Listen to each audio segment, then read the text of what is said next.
you for joining in on the webinar today. Before we start, let us quickly introduce ourselves. My name is Vishesh. I'm going to be the moderator for today. Along with us, we have Mr. CBM Bhushan, who is a former corporate employee, worked in ABB as its vice president, now head of placements at Acharya Institutes. We also have Professor Vikram, who is the incubation specialist, also the deputy director for incubation at Acharya. We have Professor C.K. Marigowda, the head of information science and engineering, and also the deputy director for collaborations for universities across the globe. We have Professor Gurnath Rao Vaidya, the math magician, also the principal of graduate studies programs. Professor Anjana VB, the Wonder Woman of Architecture. We have Professor Ramesh, visual art kingpin. We also have Dr. Mallikarjunaya, the physio wonder, also the head of the School of Physiotherapy. So thank you, ladies and gentlemen, for taking your time out and coming and joining on to our webinar. People who are live now, please use your questions option to send in your questions. If you want to ask a particular panelist, you may please mention their names, or you can simply write down your question and I'll ask your questions to the panelists and they will be answering you directly. You also have the option of opting for a one-to-one counseling with any of our specialists. Post this particular program, you can just leave your name, your email in the questions option along with the program of choice, and then we would be organizing a one-to-one counseling session for you post this particular event.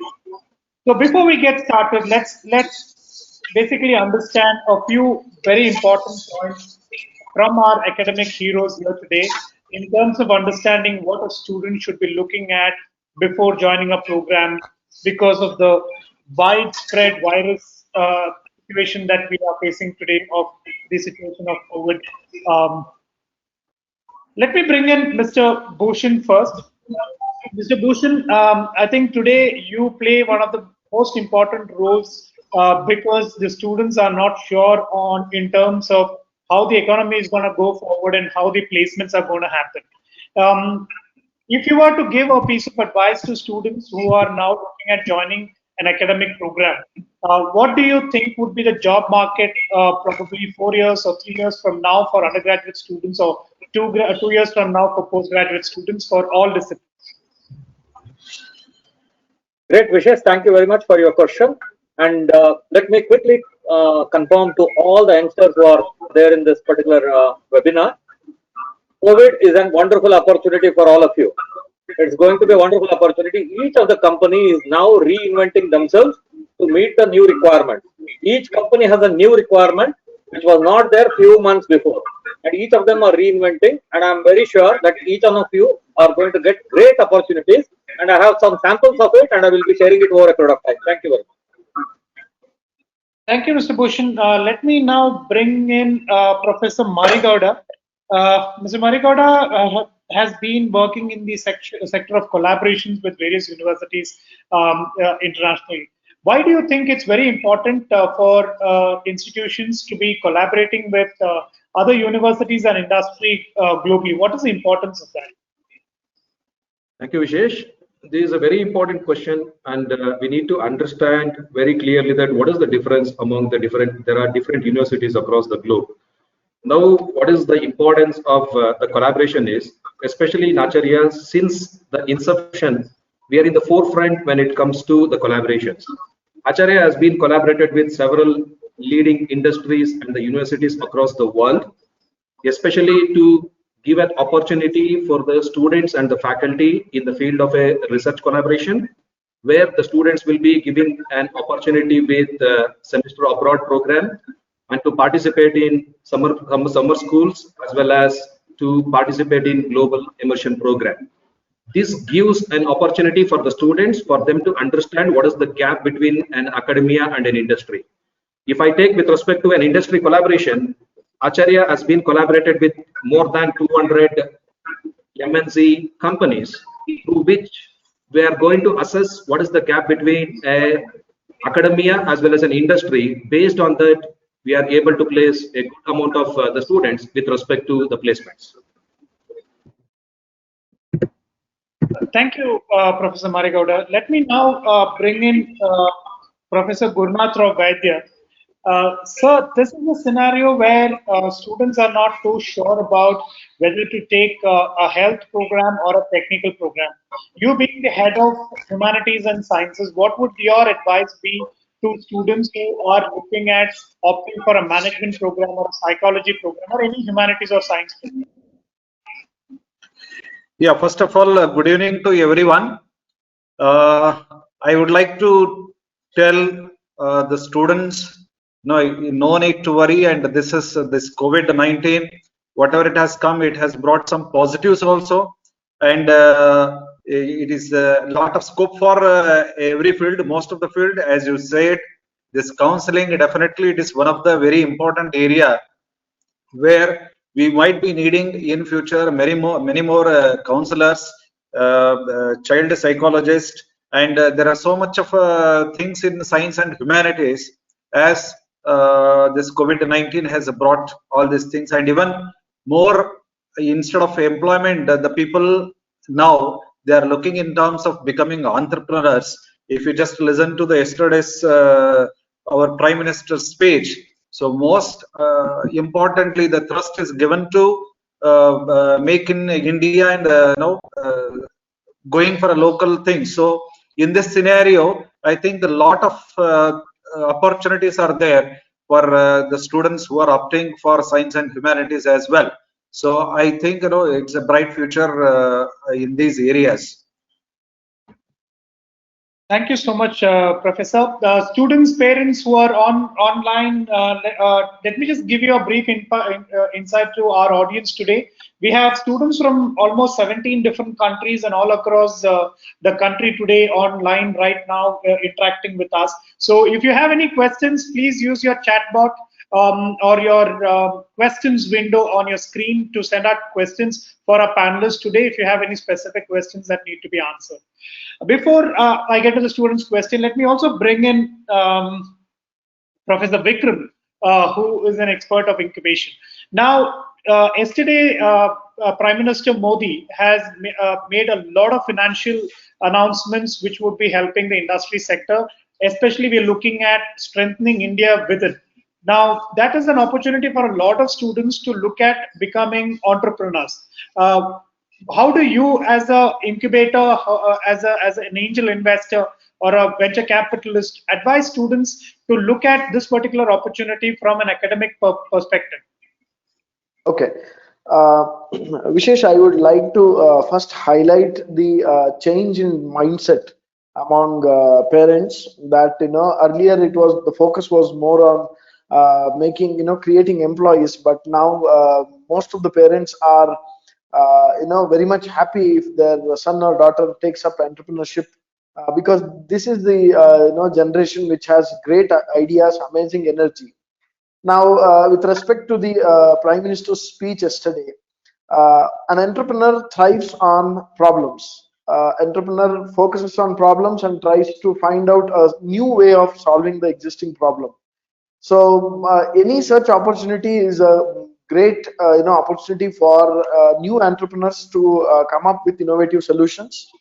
Of course, yes, the COVID and the our response to COVID both has created a very big platform or very big canopy against which we can work and bring out innovative solutions to the market. And I must here say that a lot of VC firms and angel investors are very much eager to fund new projects. And many projects, where students have solved problems, be it PayPal, be it Google. You take any startup or unicorn in the past. All these started in universities. So students are, of course, a great resource. They have fresh ideas. The entrepreneurship, the startup ecosystem is very vibrant, and it is right to support the students' mindset. Thank you, Vikram, for that insight. Let me now bring in the only lady on the panel, Professor Anjana. Among the students who are attending today, there are a lot of students who are aspirants of architecture. Now, there is a big confusion in terms of in this current scenario where the economy is going to be down, is it a good option for you to be an architect or not? So, post COVID-19, what do you think an aspiring architect should look at? Is it a good opportunity to be studying architecture now? Vishesh, thank you for having me on this panel. To answer your question, diseases have always motivated a lot of fraternity, architecture fraternity, to think beyond the obstacle and come up with new ideas, creative and innovative ideas which can benefit the human race. We are always designing for the human race, and this is a golden opportunity to come up with fantastic ideas, and that can be, dealt well when you take up architecture. And post-COVID, we are looking at sustainability as the biggest factor which will drive the human health as well as the economic factors for providing the platform to give creative young talent the opportunity to become entrepreneurs. I think that is well put. I think students need to understand there is definitely a scope post-COVID, irrespective of the program, as long as you have the vision to or the aspiration to be doing something that you want to do. Now, let me quickly bring in Professor Ramesh, an avid painter, a specialist in the visual arts media. So there is a lot of talk about interdisciplinary skills being the demand by the future industries. Now, when we talk about visual arts, can you suggest our students a few programs that could be interdisciplinary, that could be a career making opportunity for them, that you would probably the student can choose from the undergraduate level? Okay, thank you, Vishesh, for inviting me for this discussion.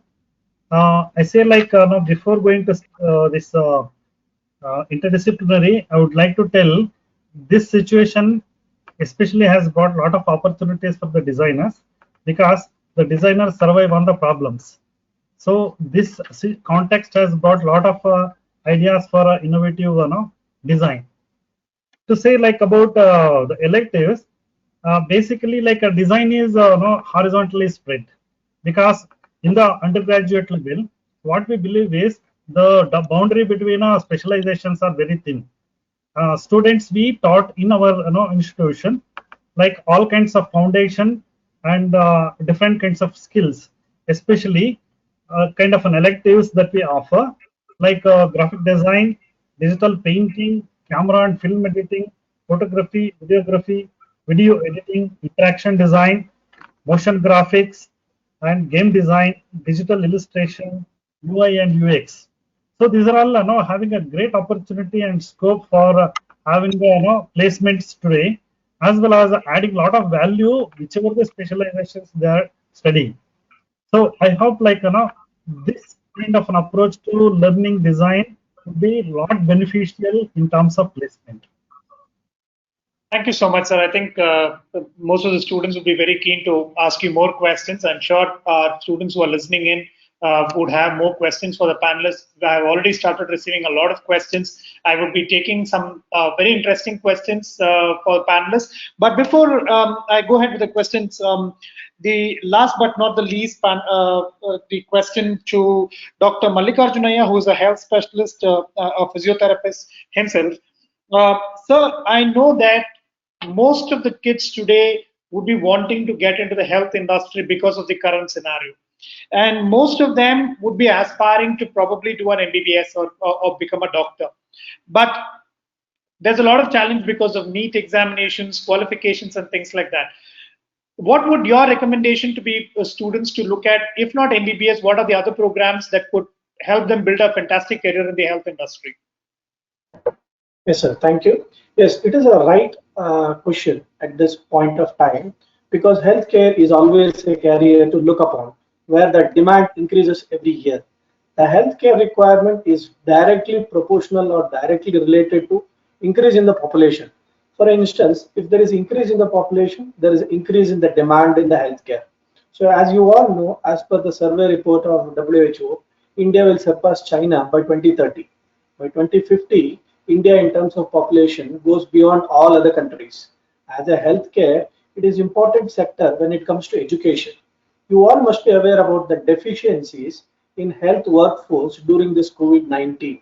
So before COVID-19, healthcare is always on demand. Now it is more in terms of medical education. Be it allopathy, as you said about MBBS, can be Unani, Ayurveda, Siddha, naturopathy, dental sciences, physiotherapy, pharmacy, nursing, allied health sciences like occupational therapy, medical lab technology, perfusion technology, anesthesia technology, renal dialysis, respiratory care, the list goes on. But it is a tragic how this pandemic highlighted the shortcomings of healthcare system worldwide. The overburdened hospital need an upgrade on every level from infrastructure to the process as well as the human power is concerned.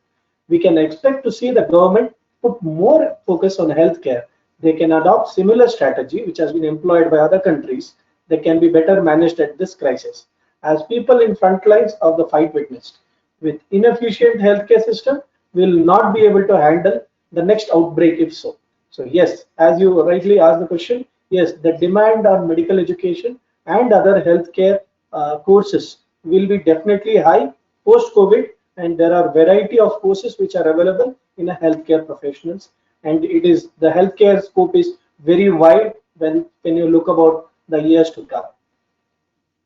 Okay, that's fantastic. Now, since we have a lot of questions from students, I would want to take those questions now. To start with, we have Balaji. Balaji's question is, I think, addressed to Professor Marigowda. Let me just bring in Professor Marigowda online. Yes. Professor Marigowda, the question is, I would like to know how to judge the scenario of information technology in the next 4 years. Where can I select the right division, especially now the boom in data analysis, medical computer programming, artificial intelligence? Is the specific area worth exploring? Marigowda, if you could get the question is from Balaji. Yeah, let us understand the scenario. After the post-COVID-19, definitely there is a lot of scope for an IT engineers. If you ask me why, the reason I will tell you, today we need to go for an automation. And as well as it is not possible now with a human intervention, it is not possible to develop any applications. If we are talking about the thermal scanning, definitely we need to embed the complete and IoT application into that. And post-COVID, definitely there is a lot of opportunity for an automation, and IT engineers are required for an automation in terms of data analytics, in terms of AI, in terms of machine learning. That is what the trend as part of Industry 4.0. Thank you, Marigowda. Let me just take the next question. This is for, I think, Professor Vaidya. This question is regarding BBA Aviation. What is the scope of BBA Aviation? Is there a particular diploma program that I will have to do after BBA Aviation to get a job? Now, this is a BBA Aviation, especially now this BBA course is for the managing the administration and all. And this is a specific area where aviation management is required. So this BBA Aviation, those who are doing, so they will be specialists in managing this aviation industry. So along with this BBA Aviation, of course, there will be some added certificate programs which will be in accordance with the relative working atmosphere in the aviation industry. There will be some certificate programs which if they supplement along with this BBA Aviation, that will be fantastic. Thank you, Professor. Let me also bring in Mr. Bhushan for this particular question. Since the specific question was regarding the careers after BBA Aviation, Mr. Bhushan, if you could hear me, the students specifically would want to understand how is the aviation sector going to grow after post-COVID-19. What are your comments on this, sir? It's very interesting question. And in fact, pre-COVID, we had many aviation industry companies visiting us and requesting for readiness of the students. Now, with post-COVID, especially when there is a huge lull which has occurred, and now with lots of precautionary measures, once again, a huge amount of travels which are going to go on. At that particular period of time, there will be many opportunities which will come for each of the flights, because the number of passengers in a particular flight are going to be lesser in the days to come. Of course, today they are taking some precautions, but in the days to come, the number of flights will become more, cost will become different, and people who travel will be traveling with certain amount of care, because 18 to 24 months from now are going to be challenges. So we do see many opportunities which are going to come in smaller, that is a small aviation industry players, as well as the large ones. Both around the world are going to give in many more opportunities for the students. And I would welcome especially the crew who is going to manage the aviation industry, especially from the ground, are the ones which are very important now. And those are also going to be the many new opportunities which are going to come for the students. Thank you so much, sir. We have a very interesting question from Devika Jayakrishnan.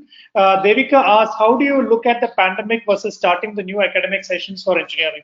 Let me take this question myself in continuation to what Mr. Bhushan was just mentioning now. Now, there are strict policies, standard operating procedures that are being brought into most of the educational institutions for restart of academic programs. And as we stand today, the University Grant Commission has instructed most of the institutions to start the fresh year. That's the first year from the 1st of September 2020. And I think most of the institutions have started working on implementing these SOPs, ensuring that the safe practices, the hygiene practices are maintained on campus there, so that there is no further spread of this particular virus. As we look at today, Devika, I think most probably, or I'm pretty much sure that the campus would start operating the fresh year batches from the 1st of September. I think I have answered that question. Let me just move on to the next question. I have Daksh Motiani. Daksh Motiani has actually already taken admission in Acharya College in Diploma in Computer Science. He's done his grade 10. This question would be to Professor Marigowda. So what would you suggest? Is it the right field for me to become a developer? If Marigowda can hear me, the question I repeat: is it the right choice for me to become a developer? Certainly, my answer is yes. My answer is yes. The reason I will tell you, if you talk about, if I consider an IT is an integral part of any sector. Okay, without an IT, it is not possible to run any business today. Even though we take a manufacturing sector, or we take an automobile sector, or an aerospace, or business sector, definitely we need to go for a web development. And preferably, there is a lot of demand for full stack web developer. Thank you so much. I think, Daksh, I think you have got your question. I mean, your answer. I mean, I'm sorry to say. What is the point that you are looking at? The point that you are looking at is it the program that you have chosen enough for you to become a program developer? I think the head of information technology himself has answered that it's more than enough as long as you study well. Let me go on to the next question. We have Himanshu Singh. Himanshu's question is, I'm a student of humanities. I am very confused about what to choose in undergraduate program. I think, Himanshu, we will need a little more input in terms of what your aspirational levels are, or what your interests are, based on which our panelists could probably suggest programs to you. Please feel free to add into your existing question already in terms of what are your areas of interest, and we will come back to you with your answer. Moving on, we have one more question. What future opportunities do you see in the field of automation? If I study any program in that particular area. Perfect. So let me bring in Mr. Bhushan once again. Mr. Bhushan, if you could just clarify, the student's question is specifically in the area of automation. What do you think the opportunities are going to be? Wonderful question. And in fact, there is a lot of scope for this. Each of the companies which are going to now change their processes. All of us are aware of the frugal innovation which has been going on in each of the companies from quite some time. And now, with this particular COVID scenario, each of the companies reinventing themselves and then trying to adopt to the new systems, and automation is one of the key drivers of the process industry, the manufacturing industry, and even the core companies, where they produce a monotonous way of producing products. Each of them earlier believed that there can be a large manpower in India, and we could use the manpower at a cheap rate in India, and then we could go ahead with this. But now there will be a lot of processes, keeping in view of the COVID scenario, there will be a lot of processes which will undergo automation. So there is a lot of development, be it a process automation, be it a substation automation, be it electrical automation. In each industry, there will be a lot of processes which would require automation. Automation is a process wherein a particular programs are developed and deployed in order to deliver a consistent products or systems or solutions or services or projects.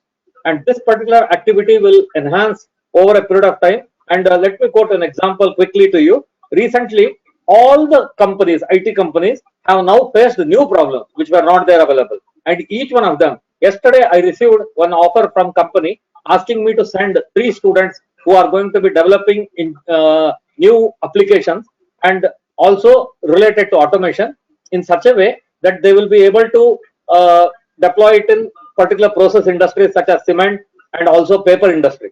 At the same time, when they are going to deploy this, the students are going to be selected on an internship basis. The approximate salary they quoted, the company name is Hiver, they quoted around 21,000 rupees for the internship and 4,50,000 rupees on confirmation. So wonderful opportunities have started for students and especially millennials. This decade is going to be the time period, and enjoy this particular period, millennials. You will have a day, field day, and you will have wonderful opportunities. But there are certain learnings which I would like to specifically tell you. Now you are competing with the whole world. You are not competing within India. You are not competing within Acharya. You are competing with the whole world. Due to which there will be lots of challenges, and you would have to have certain prerequisites. And the prerequisites which are basically there are, first of all, you need to be mobile, and you need to be ready to serve and ready to work hard, and you should be specifically in one particular domain very well educated, and you should be in a position to take up this particular job. And each of the industry, be it IT industry, be it core industry, be it manufacturing industry, each of them are reinventing themselves. That is the best opportunity. At the same time, there is a caution. Each one of you are going to be selected as interns, and from internship you will have to migrate to an employment over a period of time by performing and delivering. Thank you, Professor Bhushan. Now let me bring in Professor Vaidya. This is a very interesting question. I hope that you'll be able to help the student with clearing his doubt. His question is, this is Akhil A. Nair. Akhil A. Nair asks, I'm a philosophy student. I want to study postgraduate programs. I have options like MSc, MA Psychology, MA English, or Masters in Social Work, but I can't decide where to go. What would be your advice? No, first of all, no, that is what is his interest are. That is one thing. Before selecting any course, what exactly he wanted to become, what exactly he wanted to do. See, courses are, of course, all the courses are fine. It's fantastic, you know, be it journalism or psychology or social work. So they're all very good courses, but he can be eligible to take up those courses. But only the thing is what he wants to become. So if that is a bit, if he can, what is there in his mind, what he wants to do. So then accordingly we can able to suggest whether psychology or social work or journalism and English. Suppose if he is good in writing skills are there. So then even journalism also he can do, even English also he can do. And if he's interested in say doing some social work or something, you know, society based this thing, so that he can go for social work. And of course, psychology is booming now. So everywhere, see, as the technology grows, along with that, there will be so many things. Side effects will also be there. So where you can see every day, there are a lot of issues are happening where people need counseling very much. So full time they will be involved in technology. So it all depends on what exactly he wanted to become. So then we can able to specifically we can say you can join that course. Otherwise the courses are fine. There is no problem with the courses. But what I wanted to, that is very important. Thank you, Dr. Vaidya. Let me also add, Akhil, if you would want a specific advice as a one-to-one counseling, please leave your contact details in the questions, and we will arrange for a one-to-one session with the experts. That's where you can talk to them, and probably they can help you clarify your doubts. Moving on, we have Smriti Kumari asking a question. How can I get admission in Acharya as I'm from Nepal? Do I have to give any SAT exams for it? Smriti, the admissions in Acharya is basically dependent on your grade 12 results, or if you're looking at post-graduation programs, then it will be based on your graduate programs. I have directly messaged you the links for you to explore how to apply at Acharya. We would be glad to help you with the process.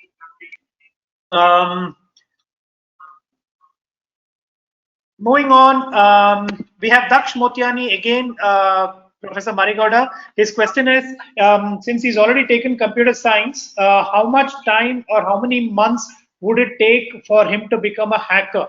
I hope, Daksh, you're becoming an ethical hacker and not a hacker who's going to be in the vicinity of the police station. All right. So, Marigauda, if you could just help Daksh in understanding how long would you have to study to become an ethical hacker?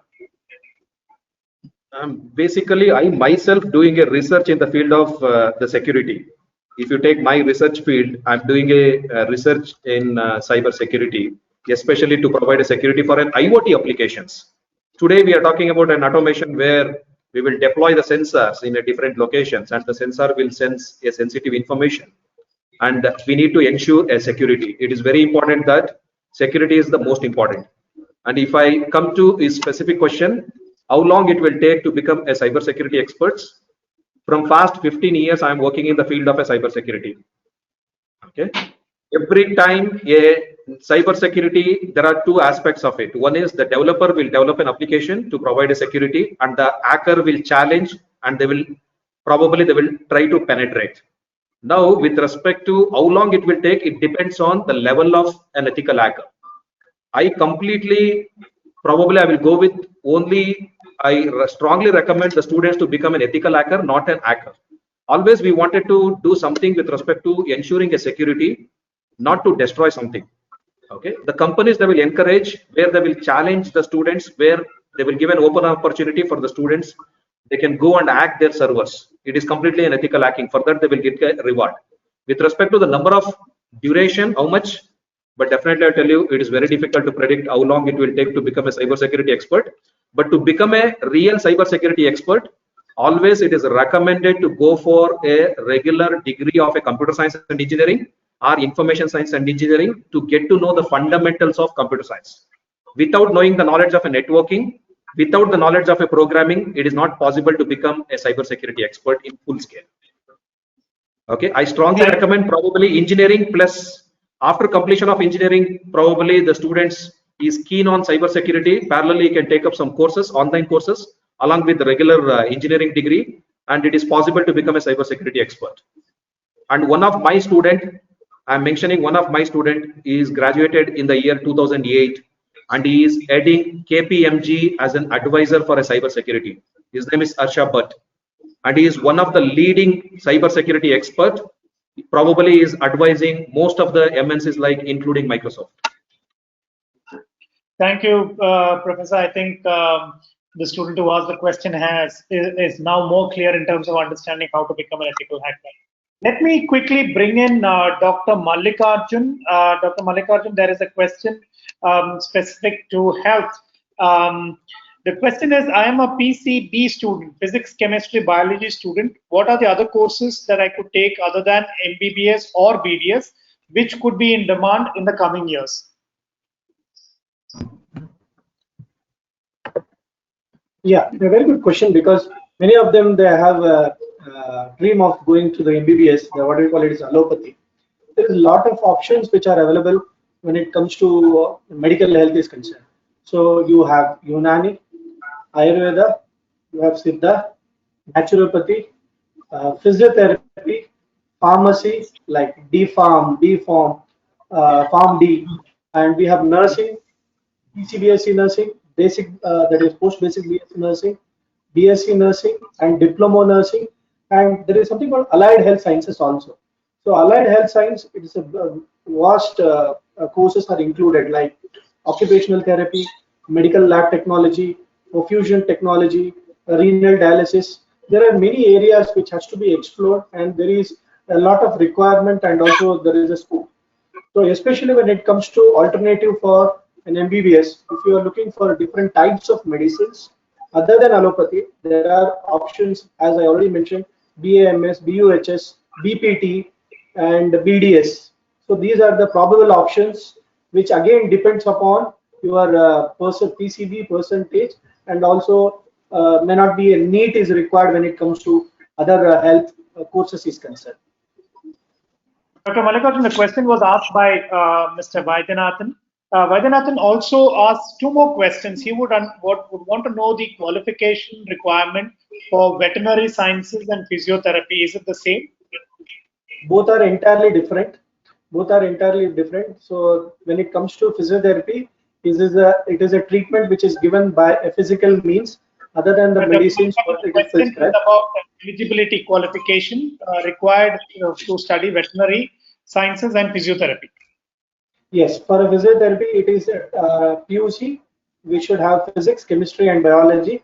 And even for the veterinary, it is PC, physics, chemistry, and biology, with minimum of 50% on an aggregate for a PCMB also and PCB also. So any student who studies physics, chemistry, biology in grade 12 with a minimum of 50% aggregate in physics, chemistry, biology will be able to apply for veterinary sciences, physiotherapy, MBBS, BDS. I think that would be a generic qualification, provided they take up any entrance requirement like MBBS and BDS, which requires NEET examinations, whereas physiotherapy and allied health programs would not require these entrance examinations. Am I right, Dr. Mallikarjun? Exactly. Exactly. Thank you so much. Now, moving on, we have Araf Muhammad. Araf Muhammad wants to know, he wants to study biotechnology. He wants to know whether it is a good option. What are the opportunities available for me once I finish the course? I would like to bring in Dr. Bhushan once again for this. Dr. Bhushan, let me just repeat the question. I want to study biotechnology. What are the opportunities available once I finish this particular program?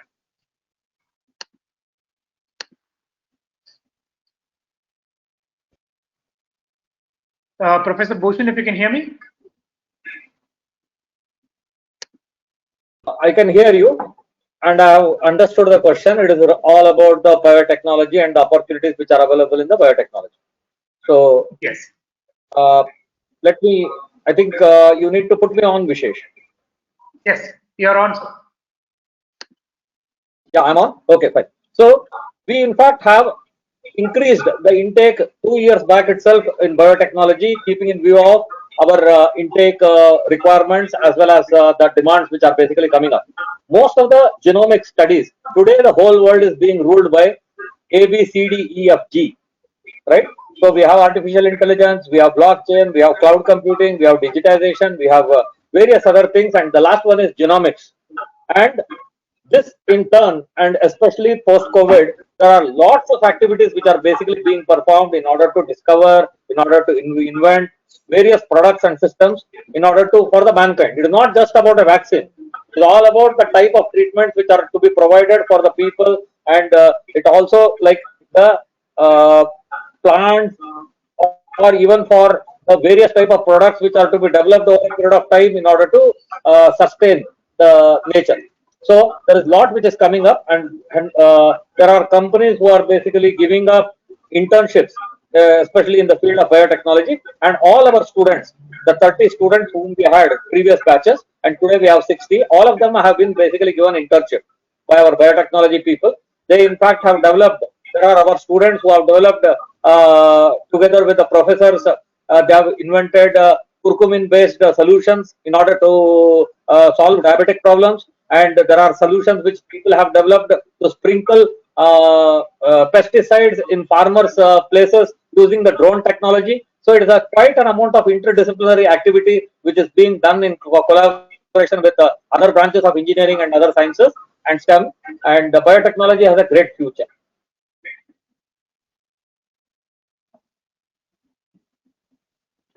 Hope I have answered the question, or you need more information. Thank you for that clarification. I think student must have understood what exactly are they looking forward in terms of biotechnology, because that particular question was asked by quite a few students, especially the area of biotechnology. So I have not named the student because there is a generic question revolving around biotechnology. Now, there is a very interesting question. Now, I think this would require a one-to-one counseling, but let me just read out the question. There is a Sheikh Mastan Wali who asked, which is the best program after 12th with physics, chemistry, maths? Should I do bachelor's in business administration or engineering? I think I'll bring in Bhushan, Dr. Bhushan back again, because this is a very interesting question that you will have to answer now. Yeah. Well, each of the branch, whether it is a STEM, whether it is commerce, whether it is engineering, or whether it is medicine, or whether it is each of these particular professional courses are having a good amount of demand, provided a student has the caliber, a domain knowledge, mobility, and an aptitude basically to solve problems. Today, name the field, whether it is engineering, whether it is biotechnology, or whether it is pharmacy, or whether it is neurology, or whether it is medicine, physiotherapy, whichever is the field which you are talking about, or even STEM or humanities or psychological pressures which are coming on the human. There are wonderful opportunities which are basically coming up for the students to study those sciences or the arts or the commerce and develop themselves. So it is one thing you need to decide what you want to be over a period of 30 years. You should be contented after 30 years. You should not regret, I wanted to become an engineer and I became a doctor, or vice versa. So you need to decide, and each of this particular program, Acharya Institute offers more than 150 programs, and which are available, spectrum of them. So we would specifically go by the aptitude of the student, and it all depends upon which subject you like. There are some people who like pharmacy. There are some students who are very weak in mathematics. And let me have that particular example. The students who are very weak in mathematics but who had a high aptitude in chemistry were put into pharmacy, and today they have developed themselves into a big pharmacist, and then they have gone abroad and doing extremely well. There are people who want to contribute, they have become nurses. There are people who want to contribute, they became physiotherapists. There are engineers who have decided to basically integrate various systems available in the world by putting them together. So each of the branch has its own flair, grace, and charm. It is all which you need to decide which you would like to pick up.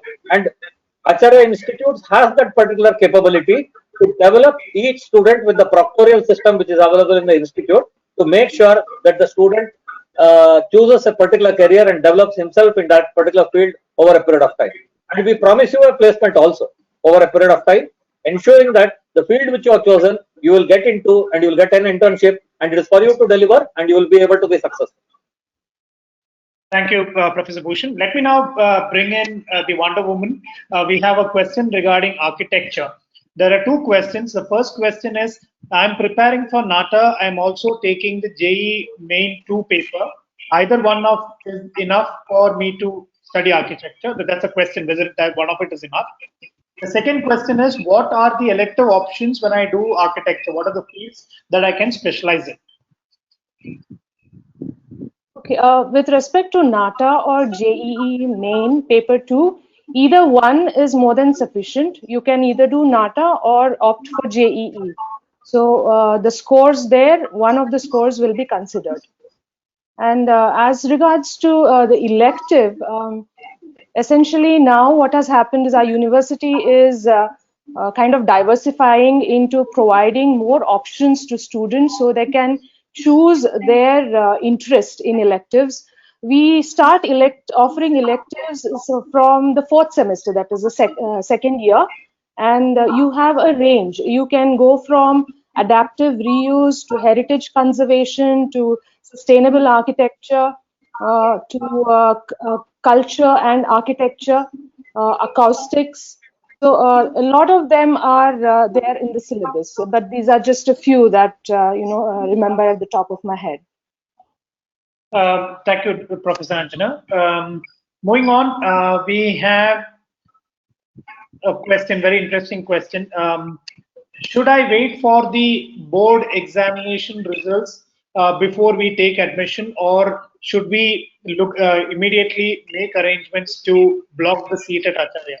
Anubhuti, if I were in your place, I think I will reserve a seat myself first if you're very confident of meeting the eligibility criteria once your results are announced.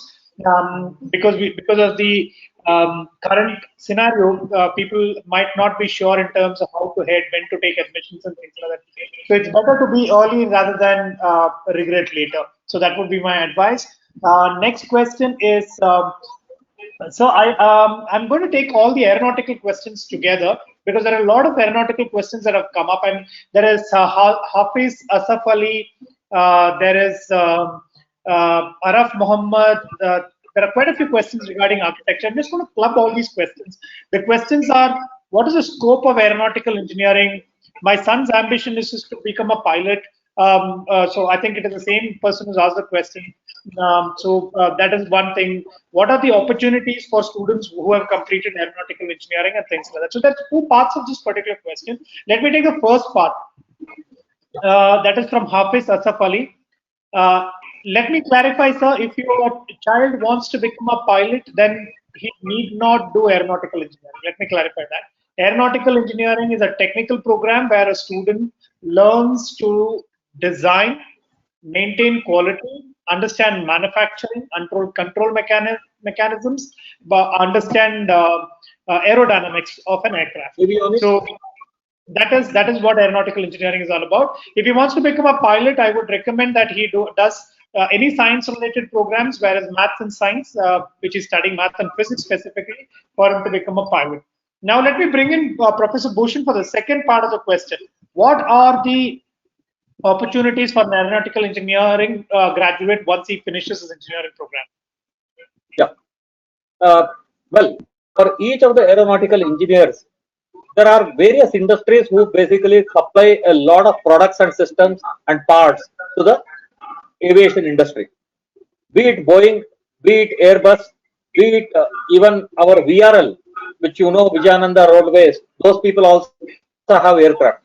And they basically fly ministers and VIPs from one place to another place. Each of them have to be secured. And safety is the paramount importance, especially when it comes to aviation industry. And aeronautical is not just aeronautical. A student who learns aeronautical over a period of time also has to learn avionics. So there is a lot of electronics which is involved in it. Do you all know that in the aeroplane, the frequency at which the AC operates or the lights operate is 400 hertz. It is not 50 hertz. So there is a different technology which is adopted in the aeroplane as compared to the rest of the part of the world where we are humans using it around us. So the technology is different, the measurements are different, and each of the student needs to learn a way of designing products and systems and products which are to be type tested over a period of time. Nothing can be deployed tomorrow in the aeroplane once you develop it today. Like an app which is developed on a Google, what do you call Google? Yeah, so you cannot just adopt it today. You should, in fact, like a Play Store, you need to test it, you need to type test it. There is a lot of patience required for aeronautical engineer. They are not going to drive or fly a plane. They are going to work behind the scenes and develop products which are going to work over a period of time with safety and with lot of precaution and with lot of redundancy over a period of time in the aeroplane.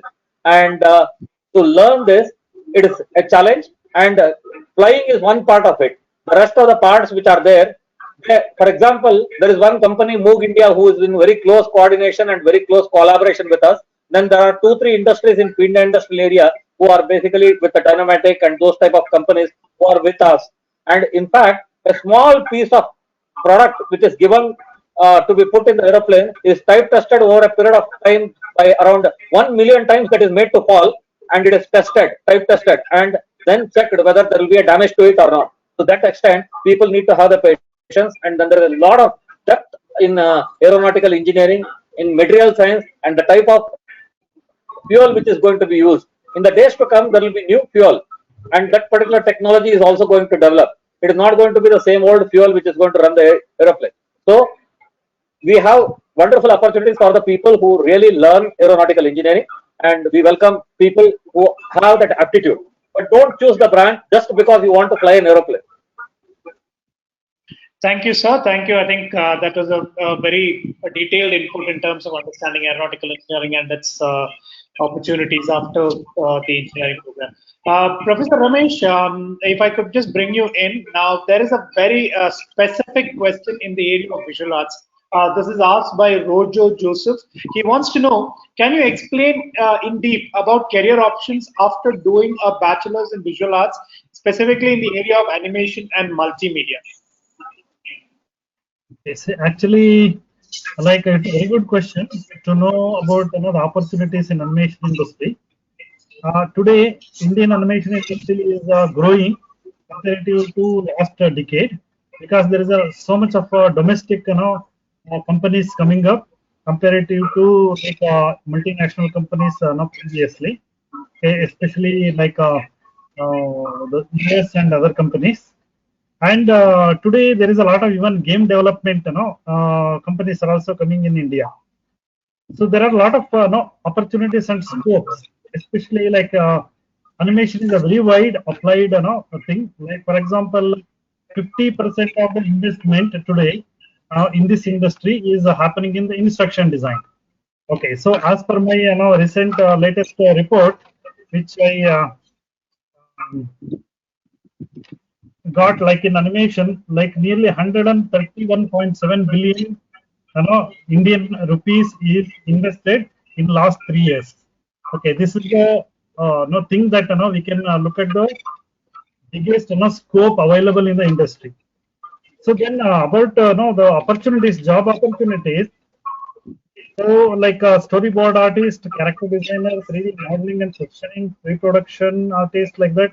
There are various levels of jobs available, like especially like entertainment and film sector. Like there is a television advertisement sector, and cartoon films making, and there are a lot of multimedia solutions today used. And then engineering, especially like if you take today's context, most of this education sector will go for instructional design for the respective courses. It is already established very well by medical education. Like so much of medical animation today is produced and used in the education sector. Similarly, latest we are talking about aviation. Like in aviation, there is largely animation is used. Apart from this, even defense, there are a lot of defense projects. Like animation is used as one of the tools to test. So to say like animation is very widely accepted today by Indians, and there is a larger scope for animation. Thank you, Professor Ramesh. I hope Suhas is impressed with the question, the answer that you have given him. Next question is specifically for Professor Vikram. Professor Vikram, if I could bring you online. This is Garima. Garima wants to know, when people are losing jobs because of financial crisis the industry is facing every day, will there be jobs for new managers? I think that's a very, very interesting question. A fantastic question, I must say, Vishesh. Thank you, Garima. That in itself is a big opportunity, because I don't think companies will stop hiring.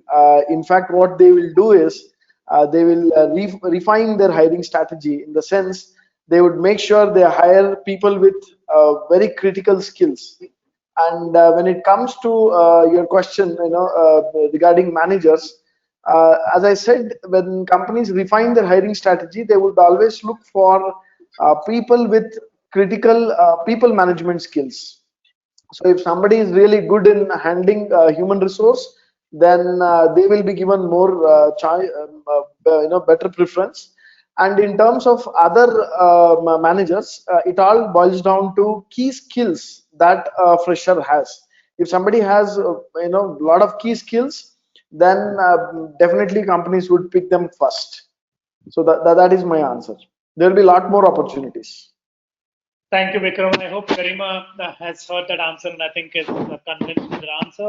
Garima, I think you're looking at doing a management program. Trust me, I think probably you should interact with Vikram on one-to-one.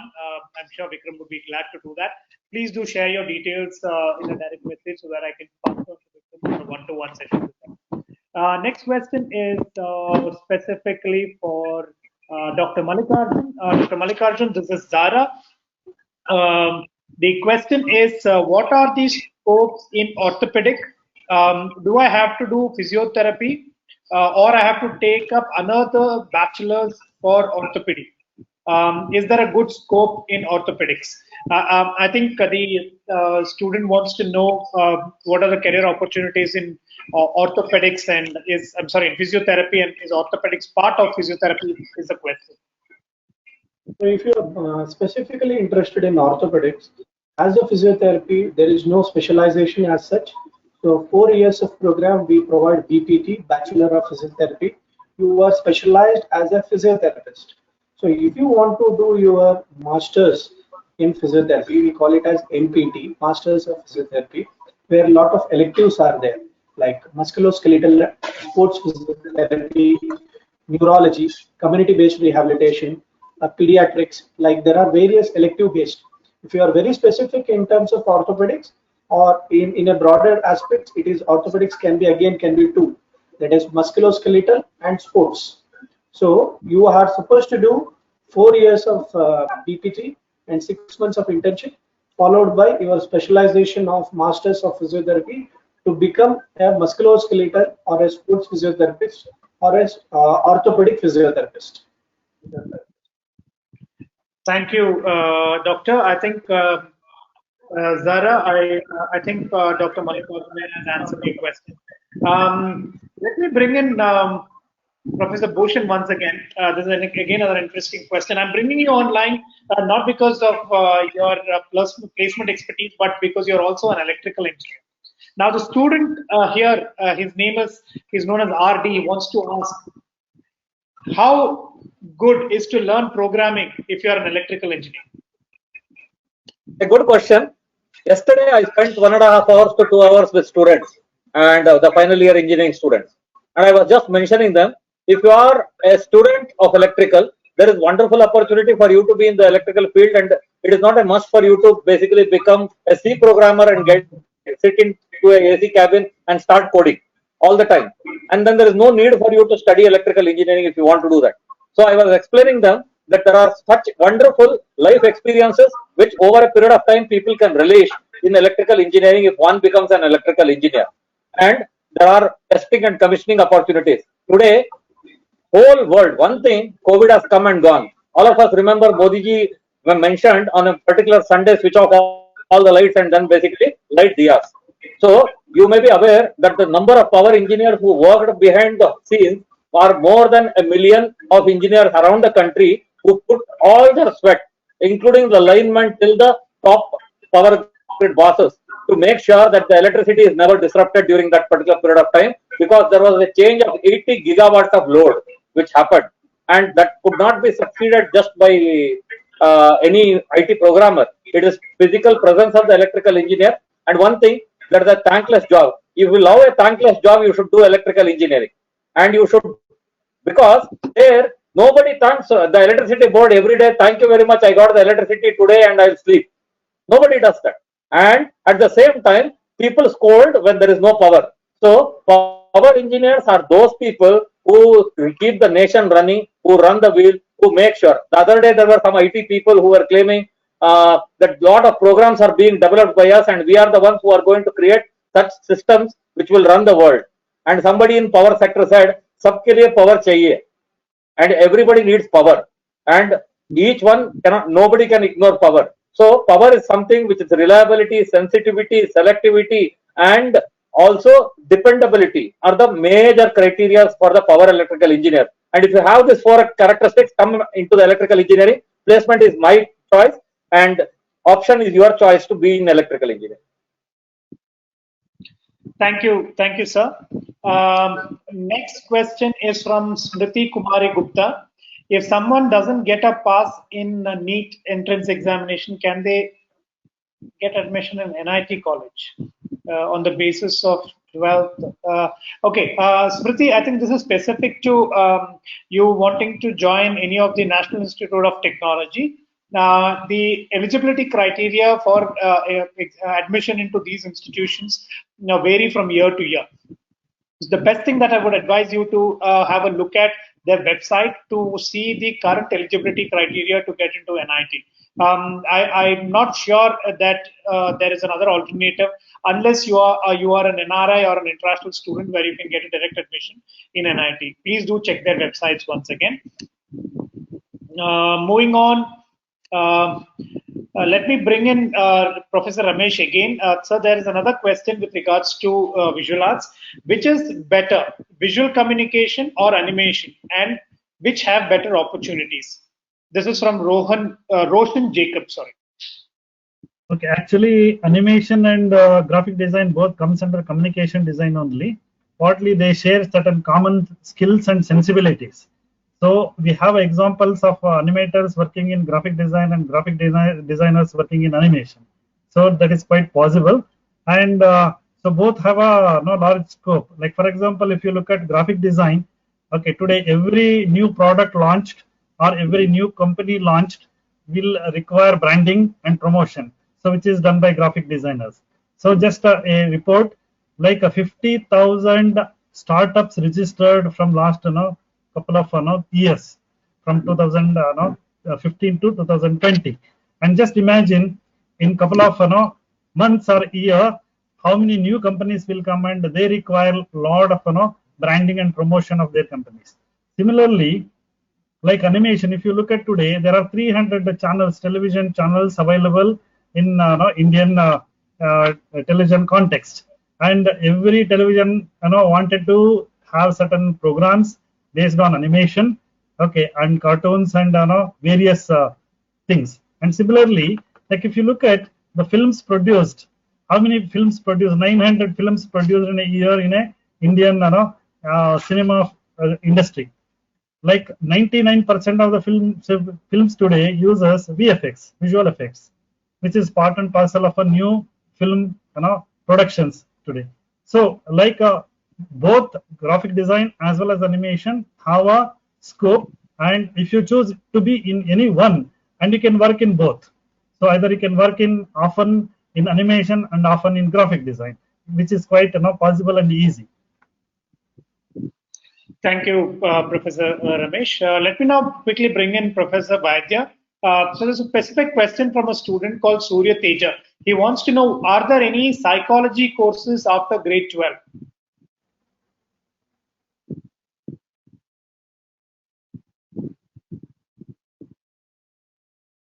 Dr. Vaidya, did you hear my question?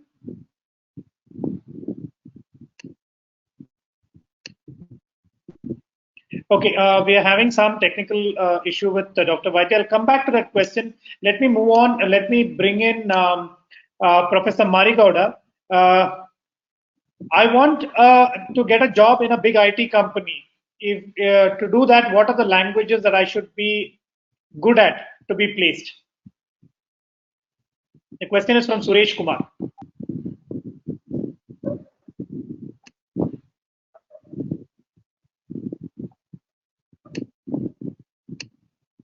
Into the best company, my strong advice is you should be good in terms of problem solving technique ability, not in terms of a programming language. Programming language is just a tool to implement a given problem. What is most important is we need to have an ability to analyze and understand and solve a critical problem. If any student has an ability in terms of problem solving ability, then programming language is just a tool. If you take today, maybe we are using Python for AI, and maybe tomorrow we will not find okay, so the Python, we will go for a Go, a language of a Google. Then languages, it will come, only the languages, it will stay for some time. What is most important is the critical thinking and problem solving ability. Any language that matters, it depends on a customer, it depends on an application.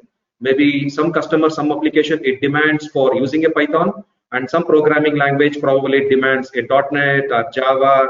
Okay, it varies from application to application, it varies from companies to companies, but what is most important is problem solving ability. Thank you, Professor Marigowda. The next question is from Ashna Shah. She's a student of PCMB and she is planning to take bachelor's in physiotherapy. I would like to know what is the scope of BPT after completion of the program and how much of physics is involved in the program. Dr. Mallikarjun, I'm just bringing you online. If you could just help Amisha with the answer. So, hello. BPT is a 4-year course, which is followed by internship of 6 months.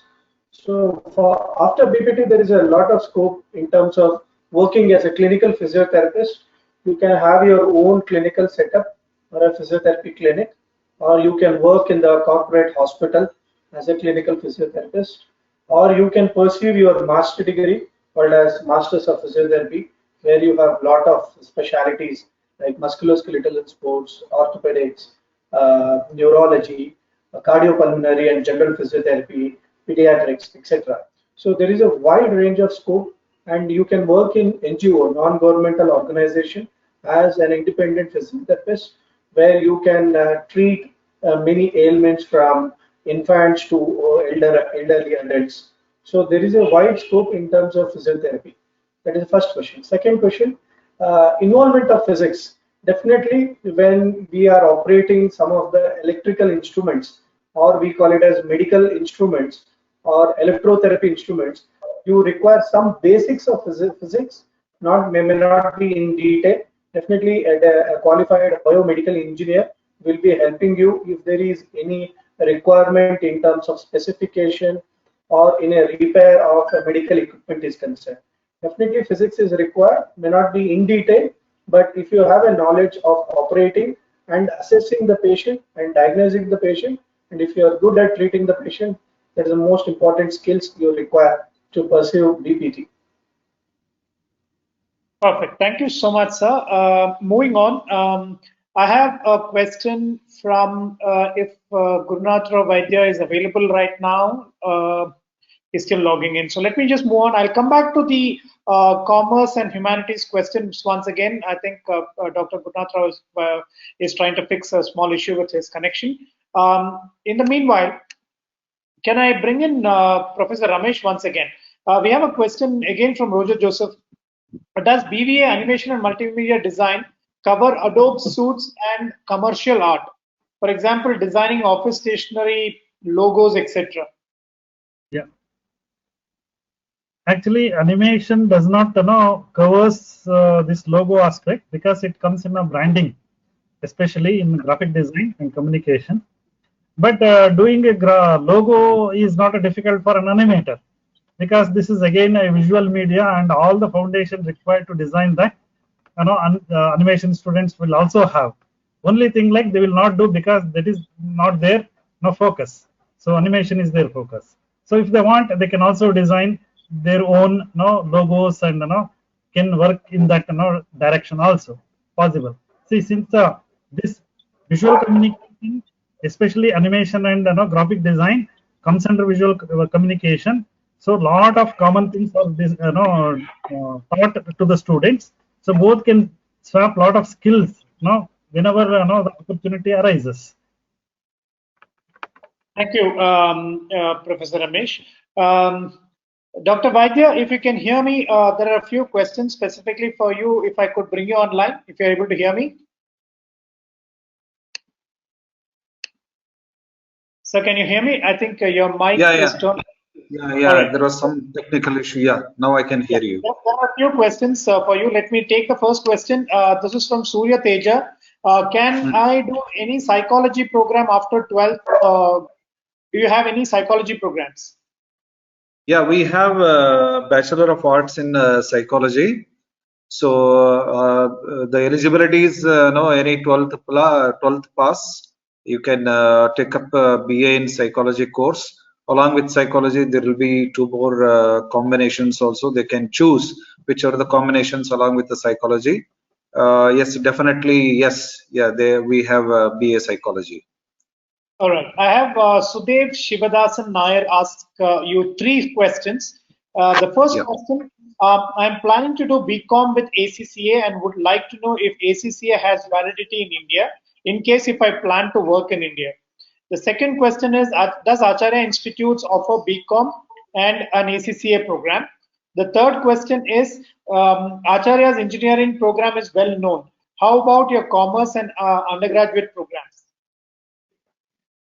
No, see, yes, we have a BCom program, that is for sure. And ACCA, actually, we have tied up with NSTC earlier. But, actually, for that, still we did not get any recognition. It was MOU was happened along with the Bangalore University, but it could not materialize along with the Bangalore University. So they will have. I think Bangalore University has now introduced some exemptions for students studying ACCA if you're studying under Bangalore University, right? Yes. There was the few subjects were exempted for commerce students, those who have registered for ACCA. So they can they are exempted with a few subjects in writing the examination. So that was there. Yeah, but now this Bangalore Central University is also going to adopt that. Now we have shifted from Bangalore University to Bangalore Central University. So the MOEs has to happen now. The things are working on. Maybe hopefully in a few months, I think we can able to have the clear picture with ACCA along with BCom course. Yeah. So since ACCA is not a university program, I think a student can choose a BCom program and either study ACCA with a partner institution, and I think ACCA also facilitates students to do the program online, if I'm not wrong. Yes, that's true. It is not part of the university. It has a separate this thing along with the if they choose BCom and if they join for ACCA, a few subjects are definitely getting exempted. All right. Coming back to his first question, is ACCA recognized in India? ACCA, it is not that usually for foreign. Employment.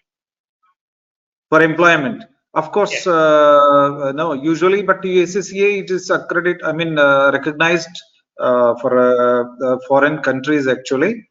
So this we'll have to check it out. Yeah.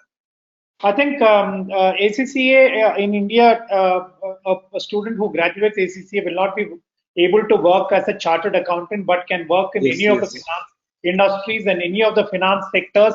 I think we also have another finance expert on the panel, Professor Vikram as well. Vikram, do you want to throw any light into this particular question regarding ACCA? Vishesh, definitely yes. A BCom student alongside his when he's studying his graduation should also think about alternative career options in terms of ACCA and other courses like CFA, CPA. There are multiple options based on his area of strength and his area of expertise in the graduation. He can do so. I also would recommend the student to check a course called FRM, Financial Risk Management. This is one big area which is coming up heavily. So based on his area of interest in the graduation, he can take it forward. All right. Thank you so much, Vikram, for that information. Now, going on to the next question. This is specifically to Dr. Bhushan. So what are the career opportunities after a student completes bachelor's in computer applications? Okay. Good. See, an engineering student who does computer science or information science and a Bachelor of Computer Application has two different perspectives. The people who are doing Bachelor of Computer Applications have a specific jobs which are assigned to them, which are different from the normal programming jobs which are assigned to the coding jobs which are assigned to the people. So these people will develop on projects mainly. The BCA people will normally work in projects, and then they will be developing and coordinating and doing activities which are related to the project management also of that particular course. And of course, there will be a lot of overlap between the computer science students and then the BCA. There will be. They will learn few languages which those people also learn and so on. But at the same time, the specific job profile of a BCA student is basically a project of a particular organization. For example, the computer science students would develop, let us say, a Finacle type of application which is useful for companies for managing the finance application. Whereas a BCA student would basically manage a company and then make sure that particular company people use that application and then deploy it and then make sure that they work around it, and he understands their need and then coordinates with their needs and delivers the IT infrastructure and then the support which is basically there, the network support, etc. So these are the profiles with which the BCA engineers, BCA students normally get the job opportunities. They get faster comparatively. They get faster opportunities. Basically, at the same time, they need to have a depth in the subject of the overall subject. That's how. Let me bring in Professor Marigowda also onto this particular question. From an academic perspective, what would you recommend the students of bachelor's in computer application? So there are two different types of software development. One we call it as an application software. Another one we call it as a system software. Let me take an example for an easy understanding. If I take a website of any institution, that we call it as an application software. To develop that particular the website, we need to have a programming language. Let me take a programming language like HTML. HTML is a programming language through which we can design a application. That means who is the one who is developing a programming language? That we call it as a system software engineer. Probably if they take a program B in computer science and engineering or B in information science and engineering, they will be having an ability to develop both application as well as a system software. But if a student, if they carry out a BCA, probably they are more ability in terms of developing an application software. They have a less ability in terms of developing a system software. Thank you, Professor Marigowda. I'm going to be taking the last three questions now. These are questions which were pre-sent to us at the time of registration. Let me specifically choose out a few questions which are the specific areas which have not been addressed. There is another question. This is for Dr. Anjana. Let me just bring her online. Professor Anjana, if you can hear me, the question is, what is the difference between architecture and interior design? Hello, Vishesh. Yes. Yeah. Did you hear my question? The question is, what is the difference between architecture and interior design? Right. So architecture is the building, the entire building. And interior design is part of the architecture which deals specifically with interior spaces. And architecture is more broad because it depends on a lot of different typologies of buildings. You have housing projects, you have healthcare projects, you have hospitality. By hospitality, I mean hotels and resorts. So that is a different building typology. You have airports.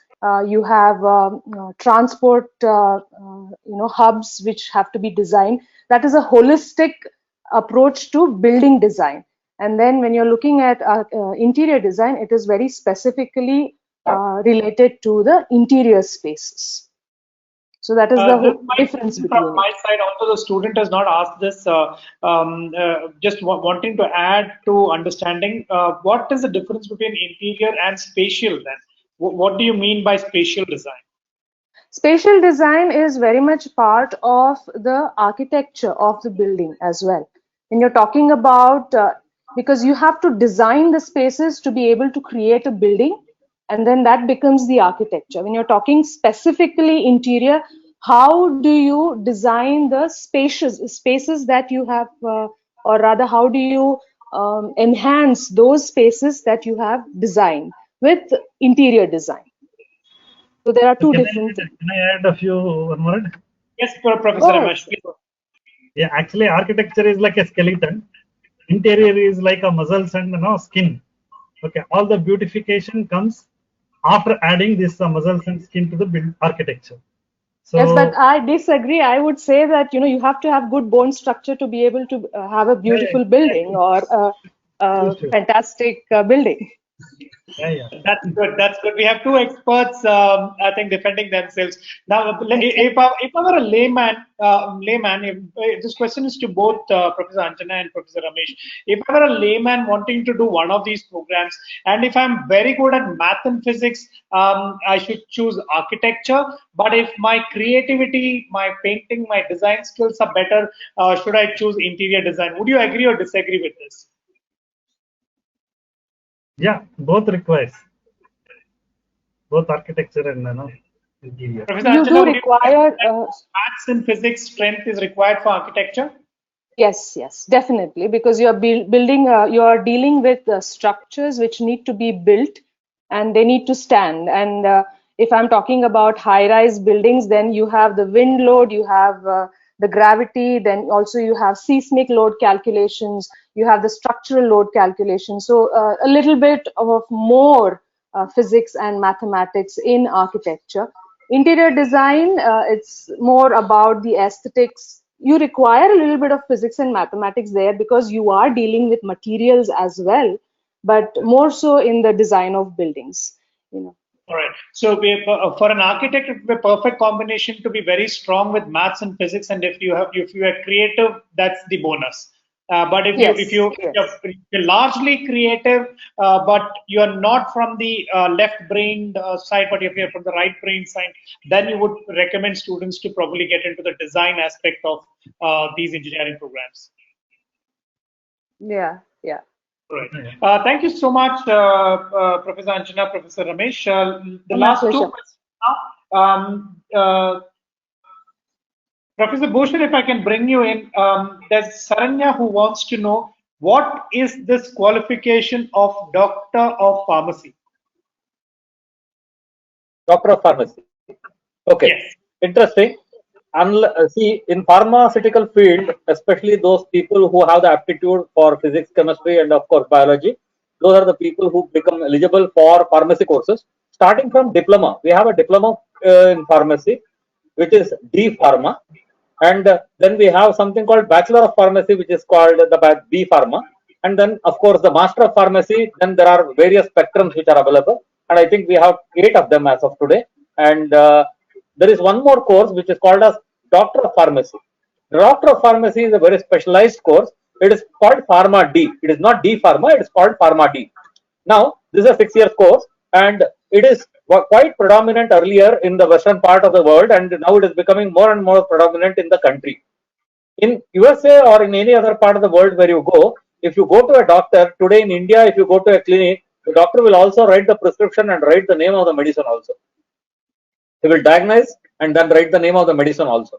Whereas a Pharma D doctor is supposed to clearly prescribe a particular medicine which is suitable for a particular patient based on the diagnosis. That is how in US and other parts of the Western world the students basically get into. And in fact, it has picked up and it is a doctorate and doctorate degree, and it is offered very well by Acharya Institutes in a big way.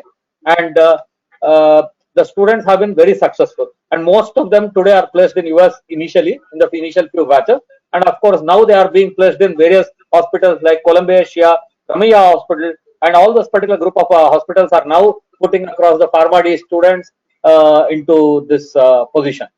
In fact, giving a particular medicine to a particular person, it cannot be the same for all the people. If somebody is diabetic, we cannot offer the same medicine for a diabetic patient, which is offered to another diabetic. It has to be based on the complexities involved in that particular person, his biochemistry studies, his physiological studies, and pathological studies. Over a period of time, the student comes up with, or the doctor comes up with the right kind of medication. So that is a big science behind it, and it is a 6-year course, and it is not ordinarily done. And these people also develop over a period of time drugs into the market, which will basically be new products, new molecules, and so on. Acharya has already invested 6 crores of money, and another 15 crores is going to be invested in the days to come to develop the state of art of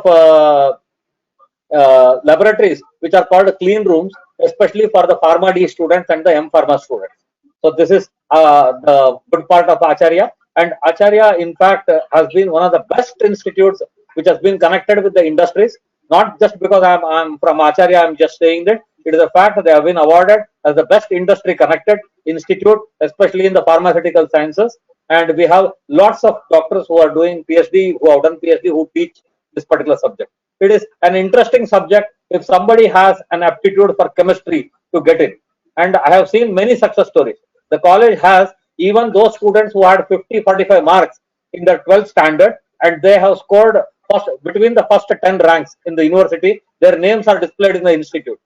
Anybody is willing to have a look at it are welcome. Thank you very much. Thank you, Professor Bhushan. Let me take the last question for the day. The question is split into two because the student wants to know two different categories. The first question is directed towards Professor Anjana. What are the further education opportunities after a BR program? Okay. Essentially, after BArch, you do have the MArch program, Masters in Architecture. You have specializations there from habitat design to landscape, or it is pure architecture. You have urban design, urban planning. There are a lot of varied fields in which you can go for a master's program. Also, very specifically, there is Master M-Plan, which means Masters in Planning. That is also another option for you. These are the higher education post BArch. You can also go in for direct research if you have had a few years of experience in the industry, and then you can go in for research. There are a lot of research institutions now opening up in India, and definitely there are a lot more abroad as well. So these are a few options for higher education. Thank you, Professor. The last question is, what are the opportunities for hotel management? Let me bring in Professor Bhushan again. I think your department handles this. What are the opportunities after hotel management? Well, Acharya is picking up in a big way, and already Acharya has been in the forefront, especially in the hotel management, for a long period of time. Our chairman himself was the founder of this particular course because he knew exactly what is the demand of the industry then, around 25 years back. And today, if you ask me, each of the hotel management students across the world, especially post-COVID, the challenges which are there in the hotel industry. Now, it is for the hotels to attract the customers, make that particular places safe, ensure that the hotels run, the infrastructure is used, and also dealt with, and no untoward incidents happen in the industry. So that is the challenge the hotel management guys are going to face in the days to come, and to make sure that this particular courses are the people need to learn that particular art and manage the spaces, and due to which they are going to be well paid. A chef or a cook who is going to work in a 5-star hotel, the salaries are there, especially even up to 5 to 10 lakhs per month. Those are the kind of salaries which chefs draw. Hotel management people know how exactly what are the spreads which are to be done in a breakfast table, how the arrangements have to be dealt with, how the guests have to be treated, how is the hospitality which has to be done with the industry, and so on. So we have that particular ability to teach this particular sciences, and we are also well connected with most of the hotel industry and tourism and development industry with which we work, and due to which we are in a position to basically place the students. And I would like to tell you one thing, especially post-COVID, there are lots of challenges which have come, but at the same time, nobody wants to die. No hotel industry wants to die. For example, Hilton will never like to die, right? Hilton would like to manage the show, right? Renaissance would like to manage the show. Holiday Inn would like to manage the show. Each of the resort would like to manage their show, and they will come with a workaround. And each of the workaround are to be developed by the hotel management people who are there in the field exactly to customize the solutions which are required for that. and we do teach such specific assignments to the students to go through this. Thank you, Dr. Bhushan. I'm sorry, there are a lot of questions that we couldn't take up because of shortage of time. We are almost coming to the end of the session. The students whose questions haven't been answered, we will be replying to you directly via text. We will also schedule one-to-one counseling for all those people who have opted for it and people who are interested in doing it. Let me now thank once again our panelists. Professor Bhushan, thank you so much, sir, for your time and wisdom. Professor Vikram, thank you once again. Professor Marigowda, Professor Gurunath Rao Vaidya, Professor Anjana, Professor Ramesh, and Dr. Mallikarjun. Thank you all, gentlemen and ma'am, for your time. I hope the My students and pleasure, parents who have been a part of this particular session today take back a lot of answered questions that you had. We would be more than happy to help you through the process of understanding academics and probably understanding how to choose a program or choose an institution. Please feel free to text us onto our email IDs, our phone numbers. You may please visit our website, acharya.ac.in. Please follow us on our Facebook and Instagram pages, where we share a lot of information that is happening on day-to-day basis, which can help your child as a parent, and which can help your child in taking a decision in terms of understanding a program and choosing an institution. Thank you once again. We sign off now. It's been a fantastic 1.5 hours of session with you guys. Thank you so much. Thank you, Vishesh. Thank you. Thank you, Vishesh. Wonderful organizing capabilities.